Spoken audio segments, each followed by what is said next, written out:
So Anthony Williams, survival, 32nd season now in the league. What can you say about that game? It had absolutely everything. You must be over the moon with that. I think it probably sums up our season. We've been up and down. We've had some really highs, some really bad lows as well.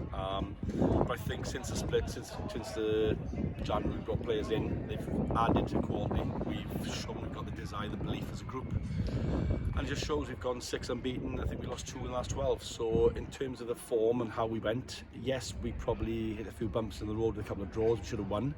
And the last 3 weeks we've created a million more chances than the opposition and just taken them, being a bit more clinical. But today we had some good chances and didn't start the game particularly well, although we had a corner for a minute, then they conceded and they scored just before half time. So we went at half time, we addressed certain issues.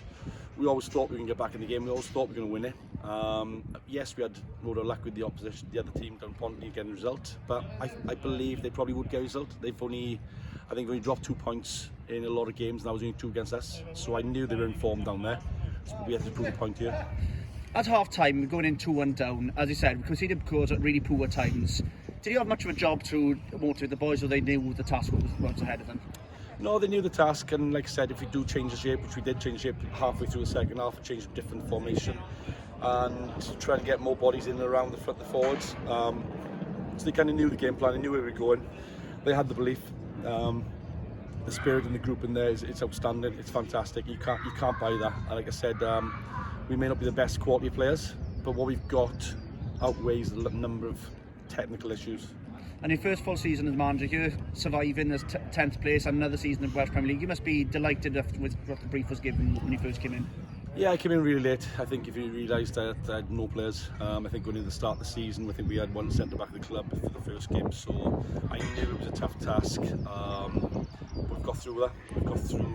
I brought in some untried, untested players in the first half of the season, which I had to. I needed the bodies in, and we probably overachieved at times. And then we had quite a run of games where we didn't pick up points. It's tough. You get some highs and some lows, and I think we've gone through the mill this year. I think come the second half, I think they've proved themselves how good a group and how good of players they are. And finally now, is it party time for the time being and then look ahead to next season in about a week or so, or is it just relax for the time being? Maybe party time for tonight. I'm working in the morning on Monday, so yeah, it'll be straight on the ball, straight to get things ready. I want things ready as quick and as early as I can. I know it's going to be difficult to convince them to stay, and I also need to go and recruit from the right places and the right people, which is, I've got a lot of contacts in the game. I've been leaning on as many of them as I can. Top, many congratulations and thanks for your time. Thank you.